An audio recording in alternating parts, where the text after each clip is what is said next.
I think being a parent forces you to understand how precious the time is that you do have to dedicate to your work.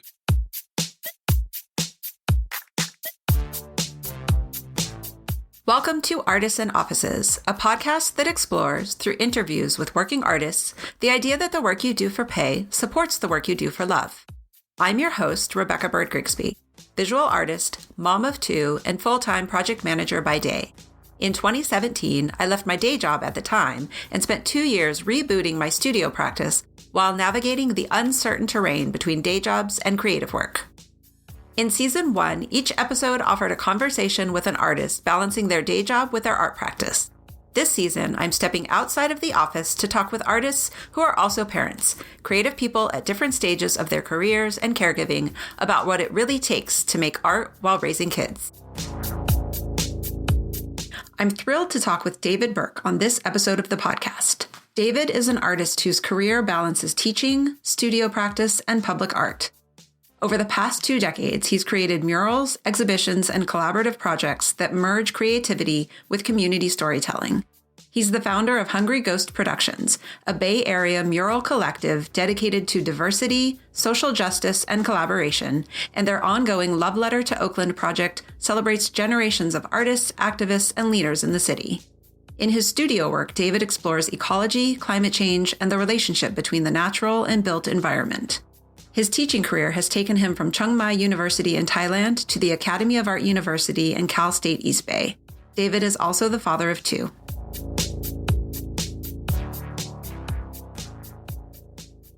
David Burke, welcome to Artists and Offices. Thank you so much for, agreeing to chat with me this season.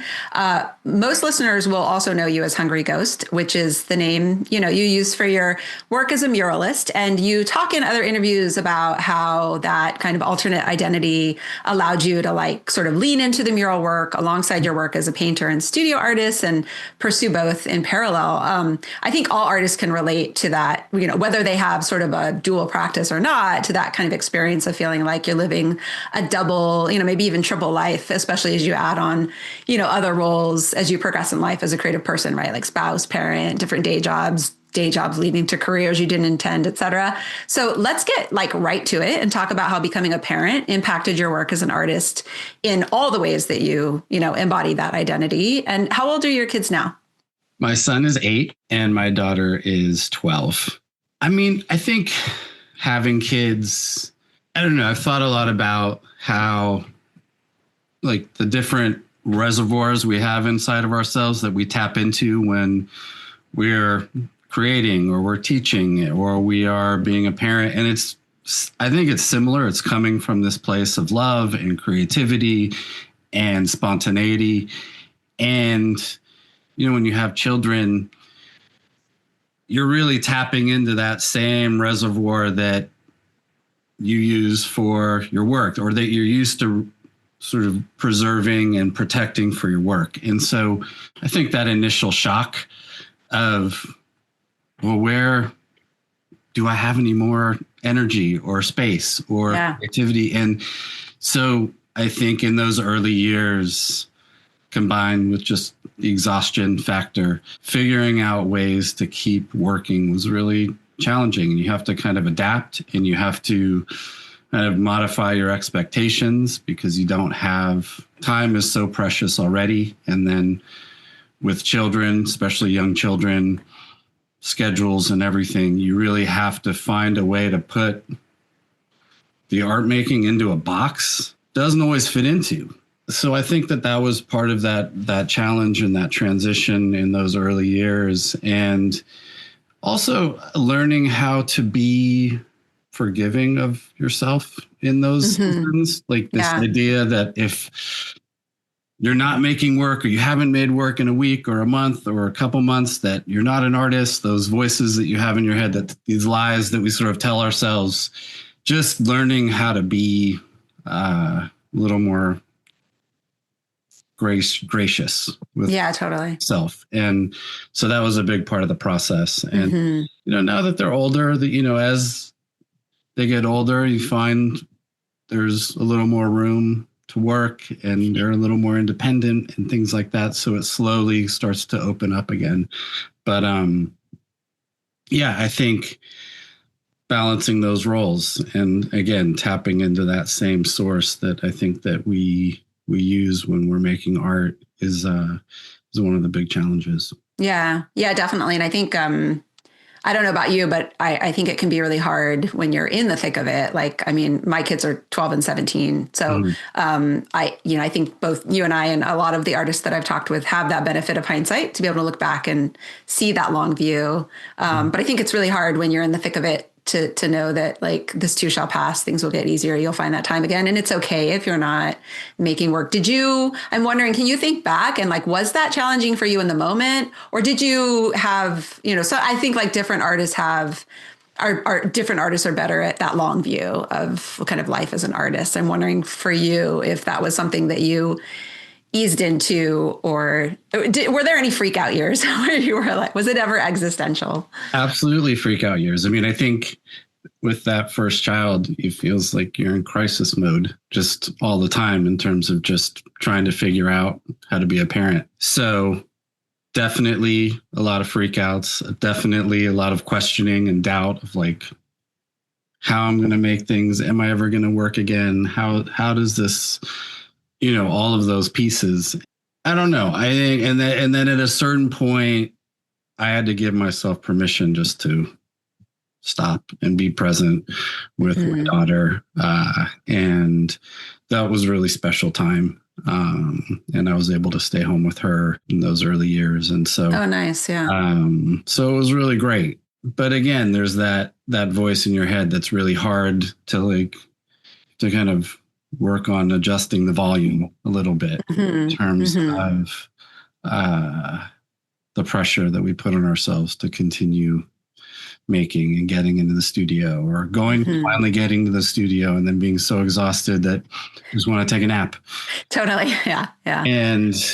But that also like finding ways that can also be okay until you start kicking the rock down the road again and picking up a brush. And so this season, I'm deviating a little bit from like the offices part of artists and offices. Sure. So still very interested in looking at how artists, juggle their creative practice with financial obligations, but allowing for more flexibility there while looking more at, the challenges and opportunities of being a parent artist. So I'm not sure if you've ever worked in an office per se, but I work as a project manager by day. And I think project management is something all artists do, but I'm struck by how much work goes into your mural projects in particular, before you even get to putting paint on a wall. And I understand, correct me if I'm wrong, but I think your first paid job out of college was painting murals at inner city schools in Los Angeles. Yes. So, kind of leaping off from there, can you talk a bit about how you've sustained yourself financially as an artist over the years? And aside from teaching, which we'll get to separately, are there any other Sure. jobs that sort of stand out in your past? That first job was really formative. Especially right after undergrad, it provided me with a window into what it might look like to be a working artist in the world. And I did that for a few years. And I kind of told myself like I was going to give myself 3 to 5 years after undergrad to see where this went. And then I knew I wanted to go to graduate school. So I was like kind of flirting with that idea. And that experience down in Southern California sort of solidified that this is something that I wanted to do. This is something I wanted to pursue. But in terms of the juggle and the hustle, I've worked all sorts of weird jobs. I have worked in reprographics. I've worked as a delivery boy. I've worked on a cannabis farm. I have done all the parts to try and keep going. And it's all been sort of about initially sustaining a practice. And then once you have a family, sustaining a practice while also supporting the family. And that juggle does not stop. It is a constant pressure, especially in the Bay Area. Just cost of living is almost prohibitive. That economic anxiety is not something that really ever goes away.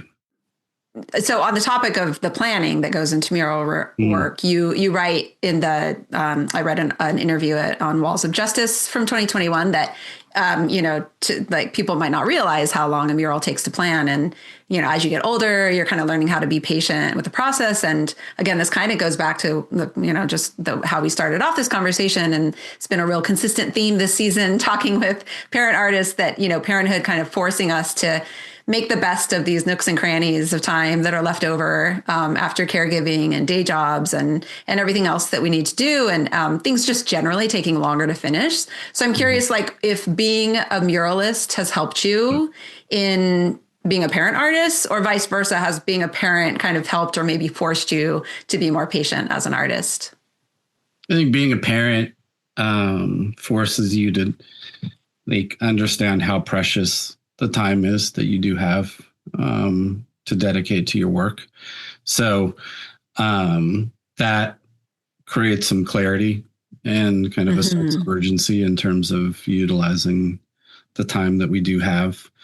And then, the mural projects, one of the things that, because I've been painting murals now for almost 25 years.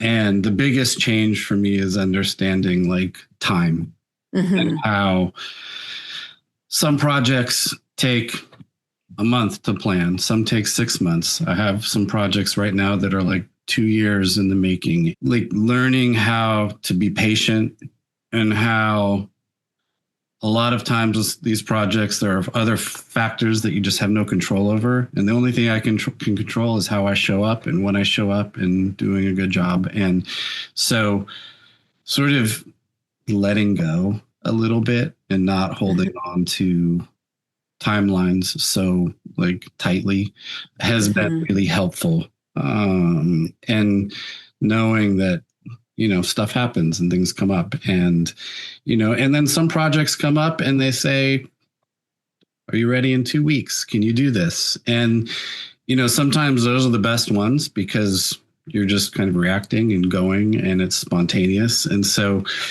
learning how to fit things into the short term and the long term for me is something that, as I've grown and evolved as an artist, is something that it's a muscle that I've developed over time. So let's talk a little bit about your art training. You studied biology as an undergraduate at UCSD, is that right? Yeah. With a minor in visual arts. But you've written about how you kind of found yourself spending more time making art and less time on the sciences, in part because of how personal the art process is. And I can see, it's like looking at your website, looking at your paintings. Maybe I'm looking for it, but I feel like I can see that interest and influence in some of your paintings in particular. So I'm curious, what did you want to do in the field of biology, and has that or other interests kind of found their way into your work as an artist in other ways?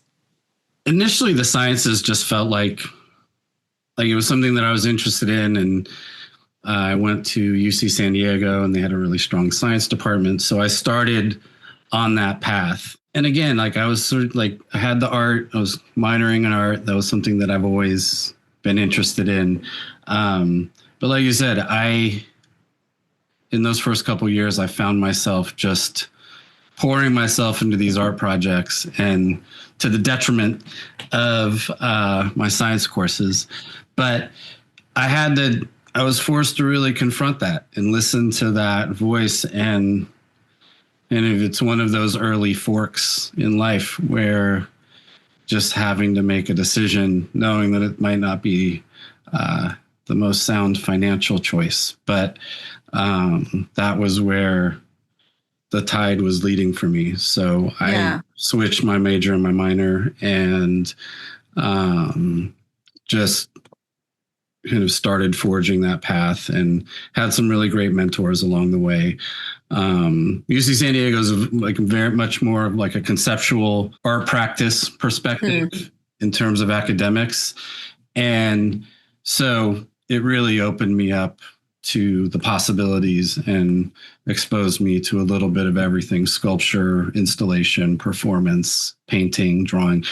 And as much as I learned what I wanted to do, it also helped me figure out what I didn't want to do and what. And I tell my super valuable.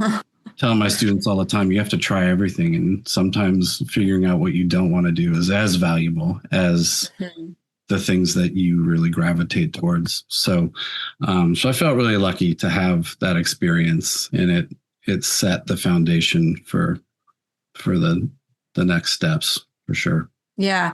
Can you think back to what your what professional practices was like then? I feel like this has really changed over, I think we're almost the same age. And so we probably did our undergrad and grad work at roughly the same time. And I feel like as I talk to other artists who went to school at the same time, and then younger artists who went to school more recently, I feel like professional practices like that really wasn't even a thing, I think, when we were probably at school. But I guess I'm always curious, when did you get the idea that, okay, this is what I want to pursue with my life, whether it was like a job or career, when can you think back to, was that something that was part of your training, or did you even think about making it into a job, or it was just sort of like a pathway that you were going to pursue and you figure out the finances separately? Well, at that time in undergrad and grad school, none of my professors talked about how to be in the world as like a human and an adult. And that was not part of the conversation at all. It was just about the making of things. And I think that was a result of that generation. There was a very sort of a clearer path in terms of art making, teaching opportunities. That was a lot more open. And so that was the model. And I was like, oh, that seems like a really great model. I love that idea. I want to work in the world for a few years, go to grad school, and then get a teaching job. But, what we've seen over the last 30 years is how the university systems have completely transformed. Tenure track positions it's like a lottery ticket at this point. Yeah, totally. And the business model for schools has changed. There's a lot more adjunct positions. And so after I finished grad school, I was looking around, I was like, oh, wait, this is not as viable a path as I thought it was going to be. And there was certainly, I think I made a decision pretty early on after I started applying for jobs and not getting them. I didn't want to do like that. The adjunct life felt too fragmented in the sense of what really I wanted to build something somewhere. I wanted to invest myself in a community, and and I've done teaching at different universities around the Bay Area and other places.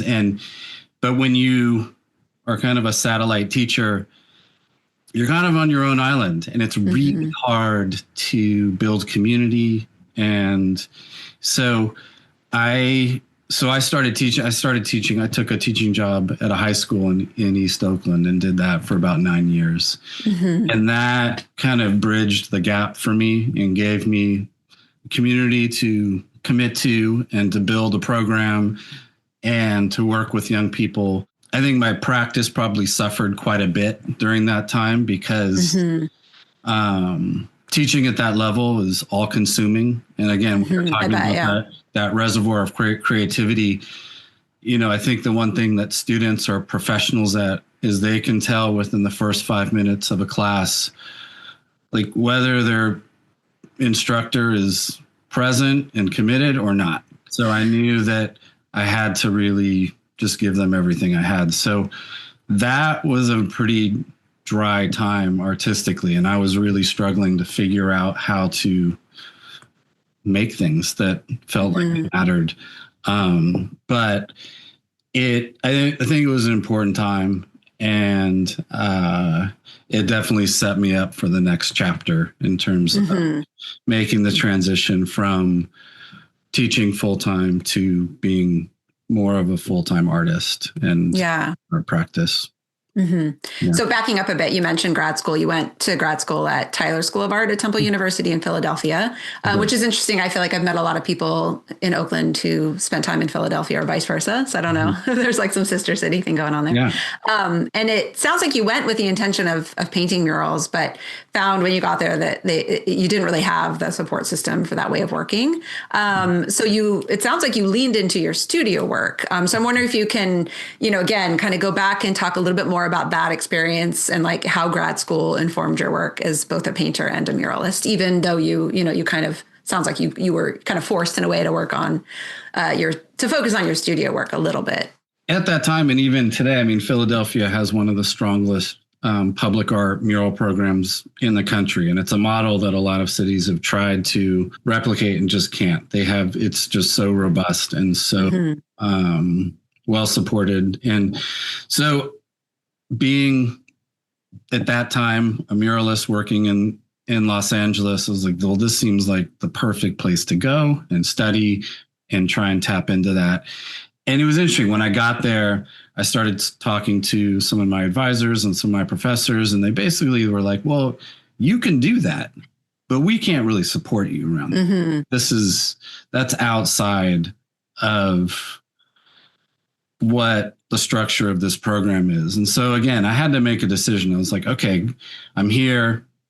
I can either take advantage of the resources and the faculty and everything that is here, or I can kind of go off-roading and see where that goes. And it just, at that time, especially being in a new city, everything was sort of set up in grad school to be there and work and have a studio practice. So I shifted gears and just dove into the studio practice and kind of deconstructed everything and started to develop the kind of the groundwork and the foundation for the visual language that I've been working with since then. And, there is, I think, going back to kind of the sciences and my interest in the sciences, I think my studio feels more like a lab, like a chemistry lab, where experimenting with materials, non-traditional art materials, trying to figure out how to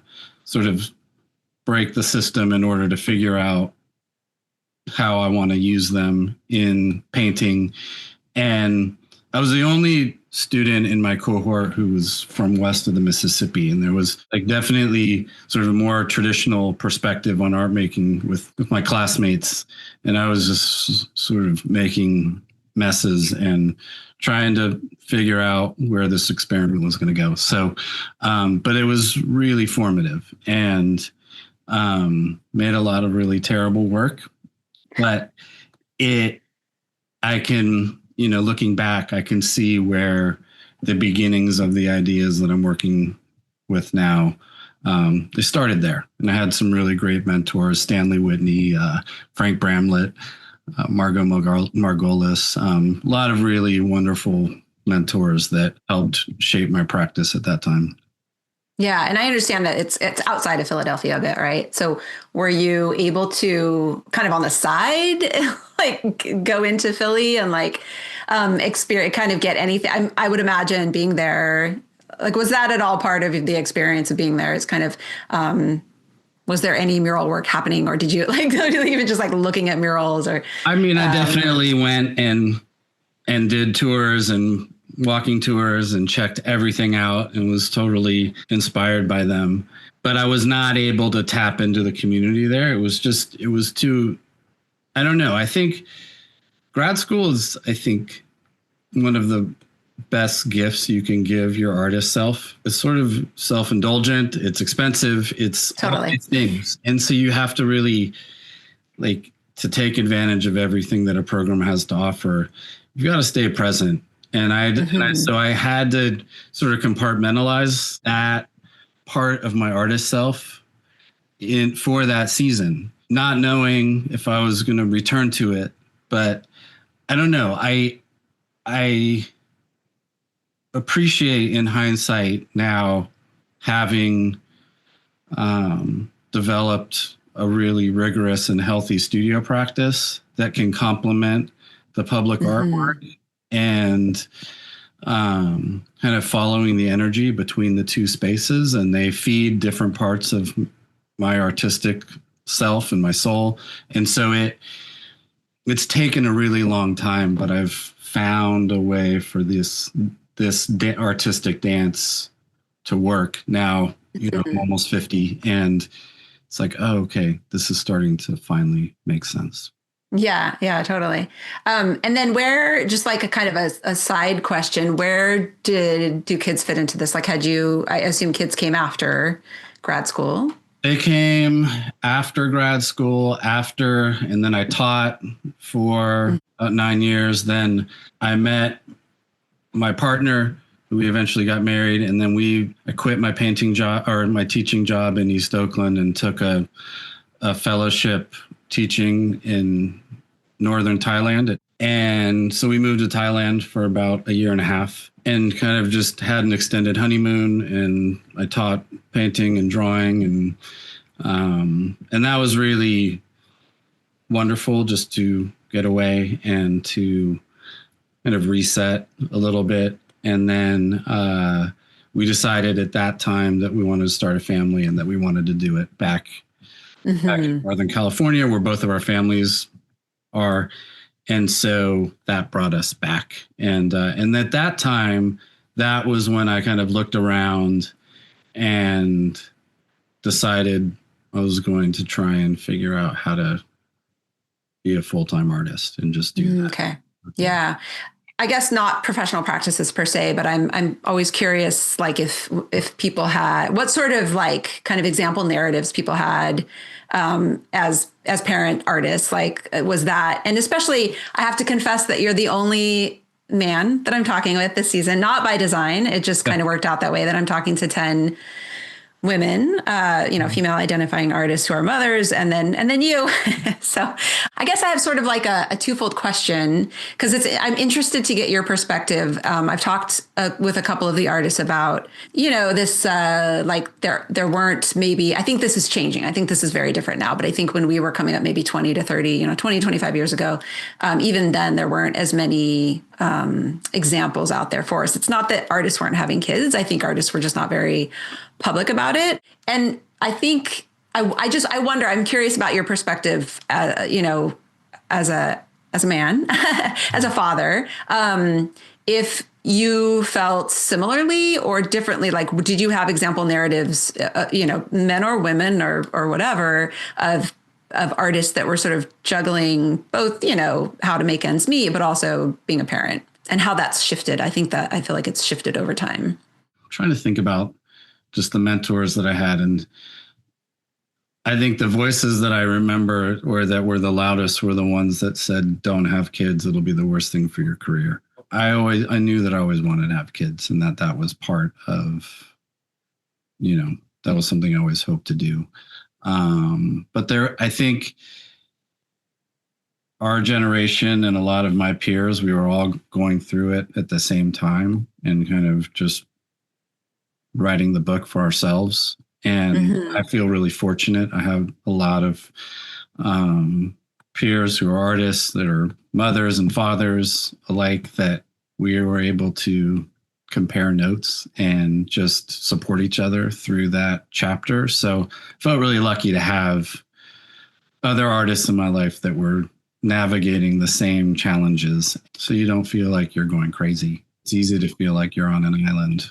And we all kind of had different approaches to it and different ebbs and flows to our practice and figuring out where it fits. I just remember looking back at those early years and just being grateful to have support from other artists. Yeah. So it sounds like not necessarily models, professors, but peer artists. It was more peers, kind of going through it in real time. Absolutely. And just kind of writing the book. Yeah, that helped a lot. Yeah. So I love this. You've talked about how painting murals is a little like joining a band, while your studio work is, more solitary and meditative. It's kind of more for you. And so I'm curious, like, what does that balance look like today? Like, what does it look like these days? And you've mentioned a little bit, you kind of react, like taking advantage of opportunities. Maybe something comes up in 2 weeks, but is it organic, and sort of opportunistic, or more intentional in terms of like how much time you're kind of devoting to both? I have adopted the mindset, I think, over the last, let's say, maybe 5 years, of following the energy and sort of looking around. Like, I think the public art world it's evolving and changing. And I'm I'm always kind of looking ahead. I'm saying, okay, like, well, what do the next 6 months look like? And what kind of opportunities are out there? Do we have anything lined up or not? And I try and identify windows then over the next 6 to 12 months of saying, okay, I'm going to take, usually it's the beginning of the year. That's usually when things are the quietest.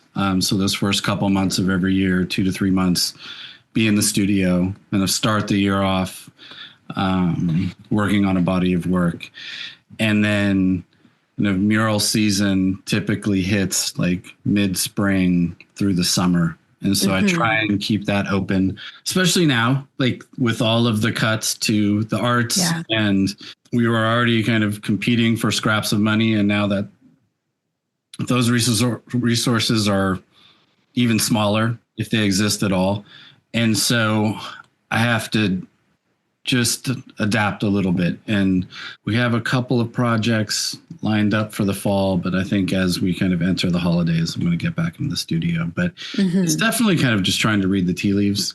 Prior to the pandemic, I was probably 70% studio, 30% public art. And I think that's probably flipped since then for a number of reasons. But during the pandemic, when everything shut down, I discovered, like, I felt like I just needed to be out in the community and just doing something to bring some beauty and bring some life to the community. So that was one of the things I started doing, especially in the neighborhood I lived in East End, just going out and doing small projects, paid or unpaid. It didn't really matter. It was just about being out in the world and trying to connect with people in ways that didn't feel like there were that many opportunities. And so that kind of shifted the balance for me since then. And I know that the pendulum will swing back in the other direction at some point. I mean, I feel like maybe have another good 10 to 15 years where I can climb up scaffolding and do all the things, because it's so physical, and keeping, like, reserving space. I know that the studio practice is there, and I'm really thankful to have that as not even as a fallback, just as a complementary piece to the work, inform each other. It's a critical part of the practice. And it's always there waiting for you. You just have to get to it. Yeah. So you talk a bit in another interview, shout out to Urban Artist Talk podcast, which is really great. I'll add a link to it in the show notes, about taking leaps. You kind of mentioned this before as well as an artist. So, for example, going to grad school, we've already talked about that. And then you touched on, after teaching for several years, making the leap into, figuring out how to be a full-time artist, and then more recently back to teaching. So can you talk more about how you continue to put this into practice? And then, specifically, how do you balance teaching now with your mural work and studio practice? Yeah, I think that being an artist it's not just one leap. It's a series of leaps. I think the first big one was grad school, just because of the financial commitment and the time. I think throughout the arc of one's career, you're going to be faced with these moments, especially these moments where, even I'll just use this summer as an example. I think over the last 2.5 weeks, I've received like 8 rejection letters.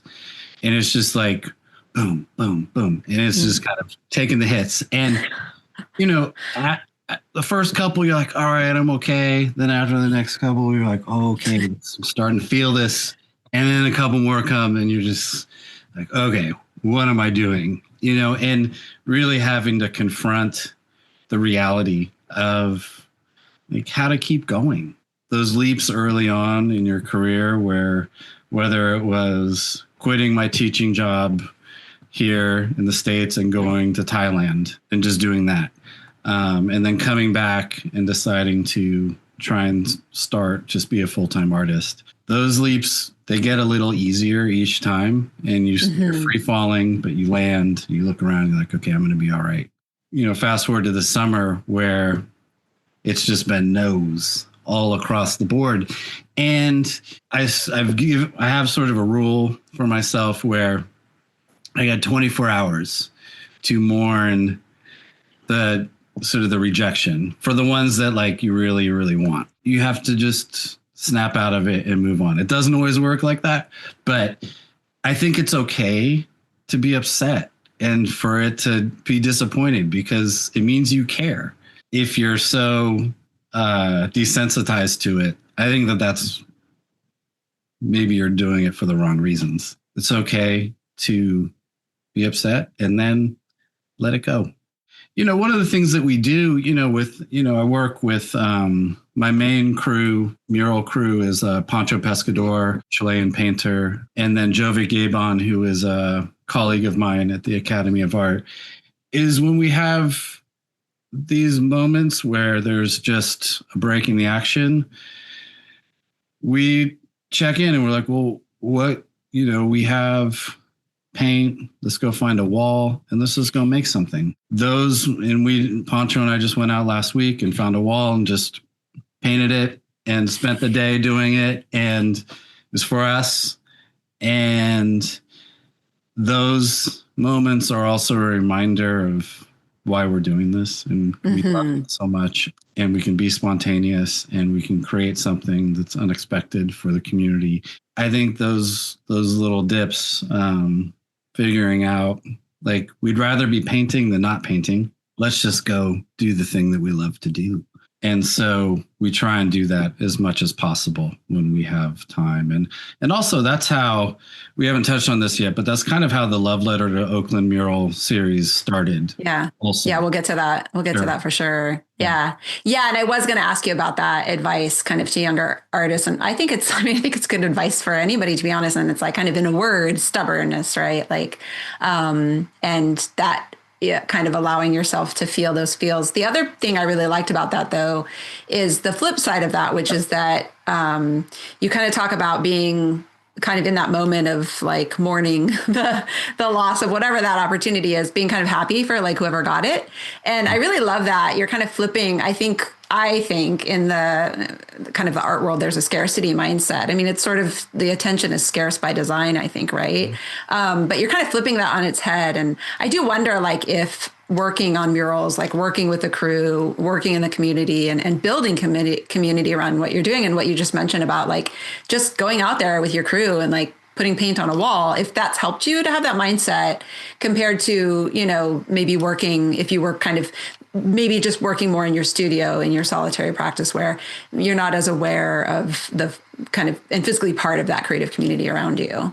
Yes, to all of that. But I think that part where you're competing for a grant or, you're competing for a public project with the city of Oakland, and we're all in this way. It's such a small community. Especially in the mural community, it's pretty small and we all know each other. We know each other's work. We see it every day and we're kind of feeding off of each other in terms of, I'll go see something and like Agana will paint something or Rachel Wolf will paint something. And then it's like, oh, wow, this is really exciting. And it kind of pushes me to kind of get back to the lab and figure out a design. But we have to celebrate each other.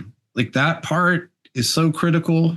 And yeah, that scarcity mindset is real.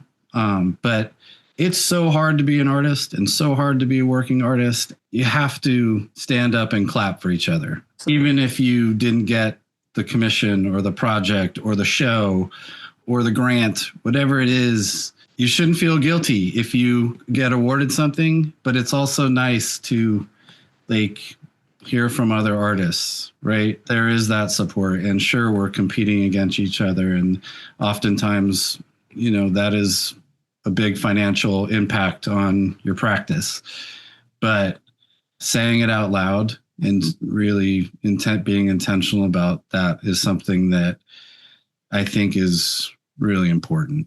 Yeah. And I think it's also points to how and I'm thinking of this because someone else I interviewed is a cartoonist. They can make graphic novels, and that's sort of like a community within the broader creative community. And I feel like the mural art community is within this bigger kind of ecosystem of creative community, but it's like finding your piece of that bigger pie, I think it seems like is helpful as well. Like the kind of art world, the creative community broadly can feel, even though there aren't that, even though maybe it feels like there aren't as many of us as maybe in some other field, it's still like a big world that can feel. So that's one of my takeaways, I think, from looking at your work in particular, is how important community is to you. And I feel like it seems like that's really directly related to this attitude that you have around how important that is, and how do you deal with rejection and how you keep going.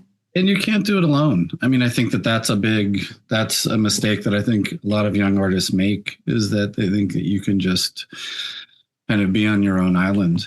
It just makes things harder.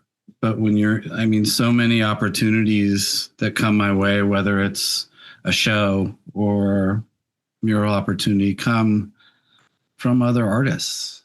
And just those relationships, and I think I think I need to like make a distinction between networking and community building. That networking is sort of like, to me, the way I see it is it's more self-serving. It's sort of coming from a place of, well, what can you do for me? Mm-hmm. Being in community means showing up to your friends' shows, showing up to unveilings, and again, celebrating each other in a genuine way. And I think that is so important.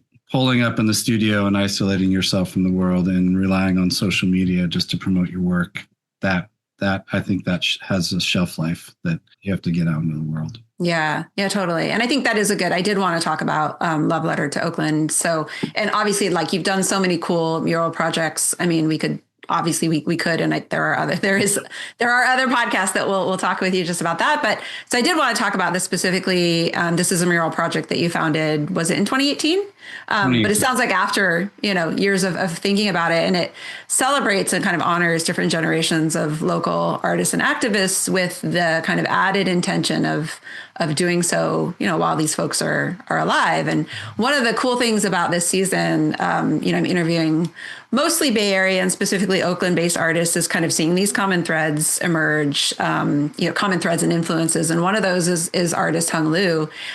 She passed away before the mural was finished in Temescal. But you worked with her on the project prior to that, like kind of during the planning, coming into the studio, and God, I love those. There's a really great video on Love Letter to Oakland, and I think on your Instagram as well, of the person that you collaborate with on the documentation, the photography. Steve Babblejack. Yeah. Mm-hmm. Just, I mean, honestly, I it's hard to watch it without tearing up a little bit. But you posted a picture of the two of you just about a month before Hung Liu passed away, and you wrote, what a treat to finally meet Hung Liu, talk about painting, teaching Oakland, and our days studying at UCSD. Even though we'd never met before, it felt like talking to an old friend. So can you talk a little more about what that experience was like for you? Hung Liu had such a profound impact on so many artists in the Bay Area, teaching at Mills for all of those years, and obviously familiar with her work and studied her work, and knew we had that UC San Diego connection. But, we never really crossed paths. I'd been to openings and things and said hello. But when I was developing the parameters for Love Letter to Oakland, she was one of the first people that I thought about in the series, and for so many reasons, but just her impact here locally on so many artists, and also just she was a force of nature in the art world. She was like at the top of the list, and so when she agreed to participate, it was like, oh, okay, this is a really big deal. And so she came to the studio, and we started talking, and Steve was photographing her, and it was just her sense of humor, her everything about her defiance, her everything came out in this photo session. I look forward to sharing. We have so many really wonderful images of her, along with the interview we did with her. Mm-hmm. Oh, cool. That time was so special. That afternoon, it did feel like talking to an old friend. At that time, it felt like the beginning of a new friendship, not knowing that she had cancer and that she was dealing with this behind the scenes. And so So when she passed, we were 6 weeks away from breaking ground on the mural. It really changed the framing of that piece. And right around the same time, Michael Morgan passed. Right. Yeah. And so, and it kind of, for myself and Pancho and Jovic, like, one of the main foundations of the project is to celebrate artists while they're still alive. And like, it really created a sense of urgency for us in terms of celebrating some of the artists of an older generation who are still with us and doing really amazing work and putting a spotlight on them. And for it to be something that they can experience. And so that's a big part of the piece. Yeah. Yeah, totally. What I took away from that, though, is that even though she didn't get to see the finished mural, she was still very much part of the project, and I'm sure felt honored and recognized. Yeah. Sure. Yeah, totally. So I did want to return to kids and family. Sure.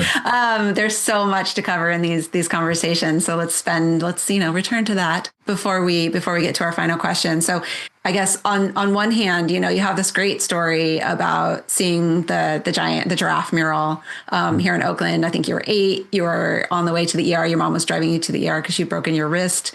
But you talk about how in that moment of awe, like looking at these giant giraffes, you kind of forgot about your pain for a moment. And it sounds like that really planted the seed for your interest in painting murals. And then I guess on a related note, but in other ways, you talk about this sense of play being such an integral part and kind of what I think sets Oakland apart in terms of the art and the activism that's happening here. I hadn't really ever thought about it that way. And I thought you really touch on, like, you really capture that, I think, in some of the stories that you tell. So I guess I'm curious how you think about that, the sense of play as a parent here, alongside all the challenges, and how have your own kids reacted to your work, both public and private, over the years? I always love to hear from artists about what their kids think of their work. And then, are there ways that you integrate them into your creative process, or do you prefer to keep, those parts of your life a little more separate? Well, we definitely create time for them to come to the studio regularly and paint and create together. And so it's that space is really familiar to them. That's cool. And it's cool to see, like, my daughter is very organized. Everything is hard edged. Everything is very kind of planned out. And then my son Ellis just lets it rip. And is your daughter the older of the two? She's older. She's 12. Colette's 12. Ellis is 8. Okay. And there's that firstborn piece. And but it's really interesting. Even with Elsa, there is some thought process behind it. He's not just, but he's into the material very much in a way that I'm into the material. That's interesting. And then Colette has the piece of me that is sort of pragmatic and organized and is like trying to, and it's cool to see these different sides of myself as an artist, manifesting through them. And so it's definitely something that I'm exposing them to, always bring them out to projects. And when they were younger, had them come out and paint with me and work on the walls. And so just to expose them to that, to the process and still do that. And it's really, for me, it's really important for them to see that side of me in the studio, but then also out on the street, how those two worlds feel very different, even though they're connected, but it's just the process of being out in the community, painting, talking to people, the scale, climbing up like the lowest part of the scaffolding and all of that, and seeing it through their eyes too. And I think like that part of like the magic that they experience through the process of working alongside of me and seeing things. And like, that's something that I'm always reminding myself of that 8-year-old that saw Dan Foss giraffe painting. And like, when I'm designing a project, just that's something that I hold on to, and just trying to think of looking at everything that I create through the eyes of a young person. Because I don't know, I still believe that even though we're flooded with images every day. I still think there's power in a static, large scale image. I think it still resonates in a way, and just the scale. I think also murals is like we live with them. They become part of our visual landscape and our daily routine. And so that magic is always something that I'm looking for when designing a piece. And so, yeah. Yeah. What I love about that memory is it makes me think of like, I think all of us are like that 8-year-old kid when we see your work and the work of other muralists. I mean, I remember driving home from Target. I think when the mural that's there, sorry, I'm blanking on the name of it, but the one that's it's the underpass, like the 580 goes over, and it's the light comes in the center. And oh yeah, the Oakland Superheroes mural. Yeah, but I remember like coming up to that intersection, and well, I remember seeing it in progress. But then the first time I saw it unveiled with the light coming in that way, and the face looking up in the light. I mean, it was that magical moment. So I feel like that's, I remember when I read that memory, I was just like, oh wow, this is like every there's like that little 8-year-old in every one of us when we come across this work that is also part of our everyday. So it's this very interesting dichotomy there. So you shared with me when I reached out about this interview that you and your wife separated a few years ago, and you've been navigating co-parenting since. And if this is too personal and private, I understand if you'd rather not include it. Oh, it's okay. But if you don't mind sharing a little bit about that perspective, I'm wondering, how it's impacted kind of how you think about being a parent and an artist, and all, again, all the challenges that already come with those things here in the Bay Area, and anything else that you want to share. Yeah, we're still figuring out the co-parenting piece, and it's still a little unclear, like the roles and like how we're complementing each other and supporting each other. And so it's shifted in terms, and I like now the time that I have with the kids is even more precious. And it's because it's, I think the thing that I miss the most is sort of the day-to-day in between times, and, how I'm able to parent them and guide them, and how my voice complements their mother's voice or is maybe not. And it's a work in progress. For me, the most important thing is they know that I'm going to show up for them. I'm going to be there for them. I love them. And that any time that we have together they get my undivided attention. Yeah, that one is definitely in transition. I think they still in the healing process of that rupture in the family structure. It was never part of the plan. Just trying to stay in tune with them and how they're coping. And they were at different ages when it happened. And I think for me, the priority is just trying to maintain a healthy line of communication. It's changed a little bit in terms of the day-to-day rhythm with the kids. Yeah.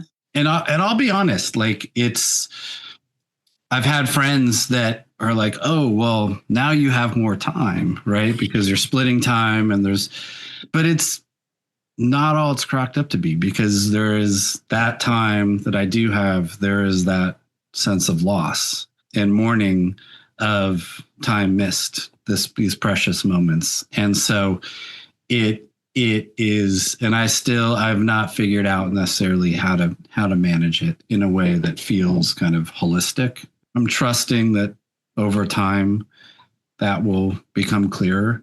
All I know is that when I'm with them, it's undivided attention and just loving on them. Again, just trying to expose them to the world and the art and all of the wonderful things that we have going on here in the Bay.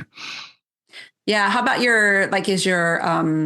let's talk to one other person who's has dealt with divorce specifically, and kind of talking about how that, the studio work, maybe your work as a muralist is like this thing that's kind of a constant, it changes that, right? It's kind of a constant in a different way, like this thing that you can always, even though you're dealing with that kind of the loss of, what you're not doing during that time, that is this thing that you can always kind of return to. It is. And I'll say over the last few years, the mural work has been a better fit for this chapter, because having time alone in the studio and being isolated isn't necessarily the healthiest place in a way. I still do it, but being out in the community, collaborating, being with other artists, just being on the street and talking to people and working, and that feeds my soul in a way right now. And I think a way that I need, and that is kind of like, it's a nice exchange. And so I think that's also, I think, part of why I've gravitated towards it a little bit more over the last few years, is just that it helps ground me in the city that I love and in the community and the people. And so, whereas in the studio, that kind of work, it's a slightly different process, and it's more internal. It's sometimes, I think, arguably more difficult process of creating and figuring out the imagery and the body of work. And I don't know, I think it might be kind of like me sort of just sensing that and sort of gravitating towards the community work. Also knowing that the studio is not going anywhere. That is actually, that in a way, the studio for me has been my sanctuary, the one space over these last few years where I can go, I can close the door, and that's my world. That sanctuary, that escape has also been really important. Okay, final question. So I mentioned the Walls of Justice interview before, and in that interview, you mentioned that, and I'm going to quote you, so much of the art, fashion, and music that people are consuming now is born years earlier in warehouses like the one I'm sitting in. So I assume your studio is what you're talking about there in East Oakland. So I'm curious, on the one hand, what you think people will be consuming in 5 to 10 years, and on a more personal note, what are you working on now and into 2026? Ooh. I don't know. I'll be honest, like this moment post-pandemic, my gauge on like where the art world is going, where creativity is going, I have not, like, my compass is all out of whack. Like when all the galleries closed and everything, the theaters, performance, music, it all kind of shut down, and things are sort of back and they feel familiar, but it's not quite the same, and which maybe is a good thing, but I can't tell. So I don't know. That part where we're going right now in the art world and as artists is really hard to predict. And for me, the way that I sort of deal with that is it really forces me to stay in the moment and just stay present and do the work that's in front of me and just trust my instincts. It's almost like putting blinders on, just a protection, because it feels very disorienting right now. The art world to me feels fractured. Yeah. And so and even how I participate in it, like the gallery, I worked with Vessel Gallery in downtown Oakland for many years. And right when they opened up a new space, the pandemic hit and that closed. So I haven't quite figured out like which direction to go in, which in some ways is a relief. Like now when I go to the studio, I'm just making work for myself, and it's not necessarily for a show it's just to work, which I think has its benefits. And then also this sense of urgency just with the public work, knowing that I probably have another good decade left to just make the work. Yes. We are planning Love Letter to Oakland #4. We're going to break ground this fall. We're super excited about it. Awesome. Yeah, that's great. And we have a really great location, and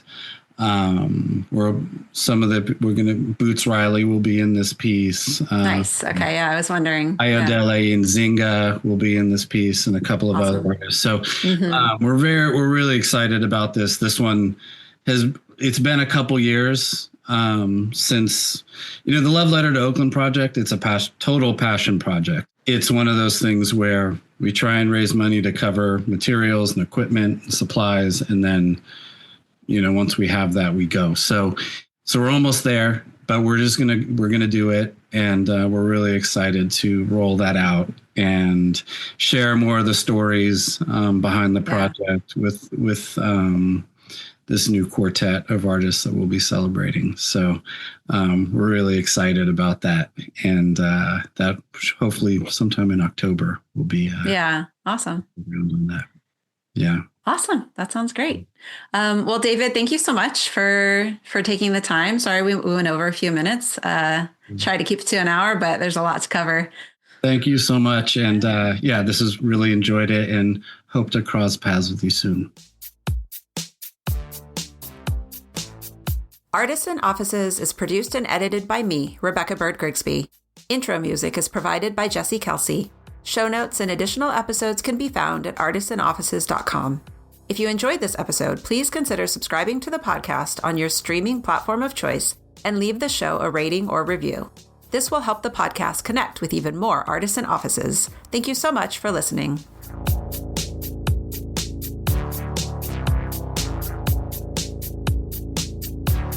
It's a little bit like being an athlete. Yeah, it's so physical, and there is a shelf life for this.